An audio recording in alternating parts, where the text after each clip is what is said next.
আমাদের কিছুদিন আগে একটা বলিউডে ছবি রিলিজ করেছে ময়দান বলে, তাতে অনেক তথ্যগত বিচ্যুতি আছে ঠিকই, বাট কমন লোকের কাছে একটা football nostalgic about Indian football, about a forgotten generation, it is in the air.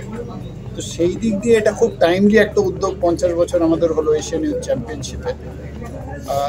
আপনি তো কিছুটা বললেন শুরুতে, একটু যদি বলেন যে মানে সব মিলিয়ে একটা মানে পুরনোকে রেজারেক্ট করার একটা জায়গা।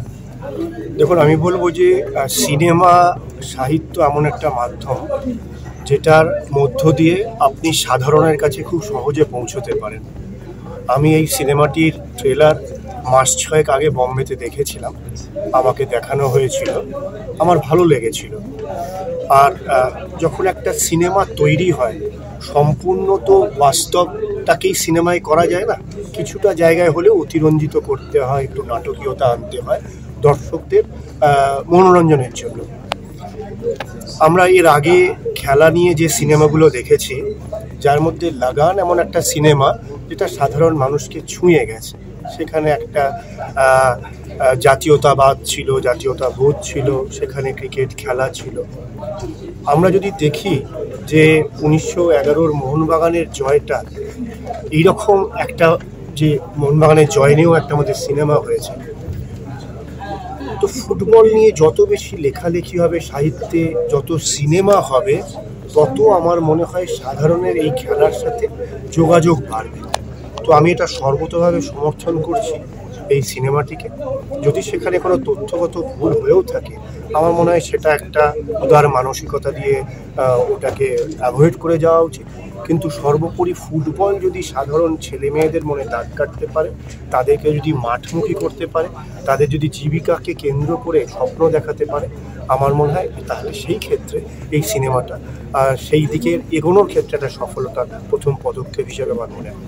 বললেন একটা প্রশ্ন তুমি এইমাত্র মেনশন করলে যে মানে আমরা মনে হয় বাসটা মিস করে গেছি, যে এই যে মাঝের সময়টা কোথায়।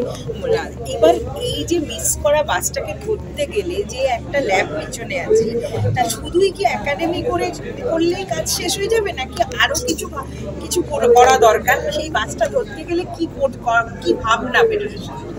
দেখো, এটা একটা যদি সহজ সরলভাবে আমি বোঝানোর চেষ্টা করি, যে আমরা দুজনেই দৌড়চ্ছি, তুমি এবং আমি দুজনেই দৌড়চ্ছি একটা ম্যারাথনে, এবং তার 400 মিটারের যে পাক আছে, একটা ল্যাপ আছে, তুমি আমার থেকে 1 পাক এগিয়ে আছো, দিয়ে আমরা দুজন একসাথে দৌড়াচ্ছি। তাহলে আমি তোমাকে কিভাবে ছুঁতে পারি? আমরা যদি আমাদের যদি ত্রিকোণমিতির অঙ্কের হিসেবে দেখি, তাহলে তুমি যত জোরে দৌড়চ্ছ, তার থেকে আমি যদি 10% বেশি জোরে দৌড়ই, তাহলে 10 গুণ সময় পরে। যদি আমি 50% বেশি জোরে দৌড়ই, তাহলে অর্ধেক সময় পরে আমি তোমার সাথে সাথে আসতে পারবো। কিন্তু এর জন্য কোনো রাতারাতি ম্যাজিক ফর্মুলা নেই যে আমি এক্ষুনি এইটা পেয়ে যাব। আমার মনে হয় যে ভারত একটা বিশাল দেশ, ফুটবলের এখানে অপার সম্ভাবনা রয়েছে। একটা সময় আমাদের দেশে ধারণা হয়েছিল, যখন চিমা, এমেকা, এজিগো, ইভেন ওডাফা পর্যন্ত যখন খেলতো, আমাদের দেশে মনে হয়েছিল যে ভাই স্ট্রাইকার হতে গেলে, গোল করতে গেলে, বা ডিফেন্স সামলাতে গেলে মুসা বা জ্যাকসনের মতো খুব বড় চেহারা না হলে তোমার ফুটবলে ভবিষ্যৎ নেই। কিন্তু যদি আমরা 2008, 2010, 2012 স্পেনের জাতীয় দলের খেলা দেখি, এবং তাদের কি প্লেয়ারদের যদি আমরা গড় বডি ওয়েট আর হাইট দেখি, তাহলে কিন্তু আমরা দেখব যে ফুটবলটা কেবলমাত্র শরীর সর্বস্ব নয়, যে তোমাকে 6 ফুট 3 ইঞ্চি হতেই হবে তবেই তুমি ফুটবল জিততে পারবে, তা নয়। আমার তাই মনে হয় যে ফিফার সাথে এআইএফএফ এর প্রথম একাডেমিটা আপনারা অনেকেই কভার করেছেন, সেটাতে মূল উদ্দেশ্যই রয়েছে যে বয়স চুরিটাকে আটকাতে হবে। প্রথমে আমাদের প্রাথমিকভাবে কি হয়ে যাচ্ছে, আমরা বয়সটা চুরি করে ফেলছি। বয়স চুরি করে যখন আমি ইউথ ডেভেলপমেন্টে ফোকাস করছি, 11 বছরের ছেলেটার যে ট্রেনিং দরকার, সেই ট্রেনিংটা আমি আমার একাডেমির 14 বছরের ছেলেকে দিচ্ছি, সেই জায়গাটা পিছিয়ে পড়ছি। তো আমি বলবো যে একাডেমির থেকেও যেটা গুরুত্বপূর্ণ, সেটা হলো যে আমরা যেন বয়স চুরিটা আটকাতে পারি। সেটা সায়েন্টিফিক্যালি হতে পারে, বা হতে পারে আমি আমার বিবেকের দিক থেকে।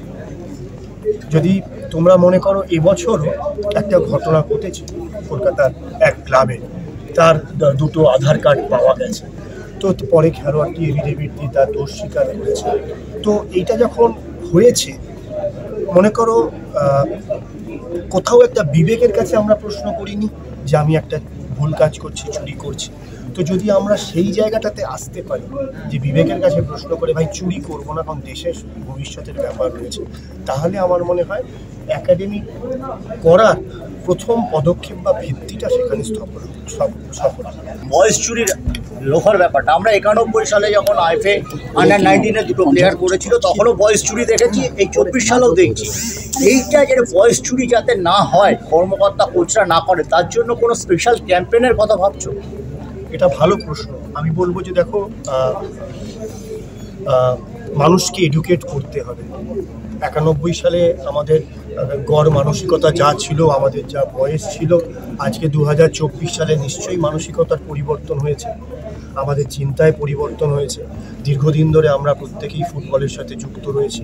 তো আমি বলবো যে ম্যাচিওর হয়েছি, এবং সেক্ষেত্রে আমরা নিজেরা এডুকেট হয়েছি যদি থাকি, তাহলে সামনের লোককে এডুকেট করতে হবে যে ভাই এটা করা যায় না। আর অন্য সায়েন্টিফিক্যালি কীভাবে এটাকে আটকানো যেতে পারে, সেটা TW3 বলে একটা মেডিকেল টেস্ট এসেছে। সেই টেস্টটা একটু খরচা সাপেক্ষ, কিন্তু তবুও সেই ক্ষেত্রে হতে গেলে যদি TW3 বাধ্যতামূলক করা হয়, এরকমও ভাবা হচ্ছে যে মনে করো আমরা, তোমরা নিশ্চয়ই খবর রেখেছো, আমাদের প্রায় 2,09,000 না 2,29,000 মতন ছেলে খেলোয়াড় EIFF সেন্ট্রাল রেজিস্ট্রেশন সিস্টেমে আছে। 27,000-এর বেশি খেলোয়াড় মেয়েরা সেন্ট্রাল রেজিস্ট্রেশন সিস্টেমে আছে। অর্থাৎ যদি কোনো খেলোয়াড় প্রথমবার রেজিস্টার্ড হচ্ছে এবং তাকে যদি TW3-তে করে আমরা ঢোকাই, তাহলে আজীবন সে আমাদের র্যাডারে চলে এলো, সে আর চাইলেও বয়স চুরি করতে পারবে না। তো টেকনোলজির একটা লাভ আছে। তবে মানে এই জিনিসগুলো আমরা চেষ্টা করছি, একটু সময় সাপেক্ষ। দেখো রাতারাতি তো হয় না, সকলের সহযোগিতা থাকলে নিশ্চয়ই হবে।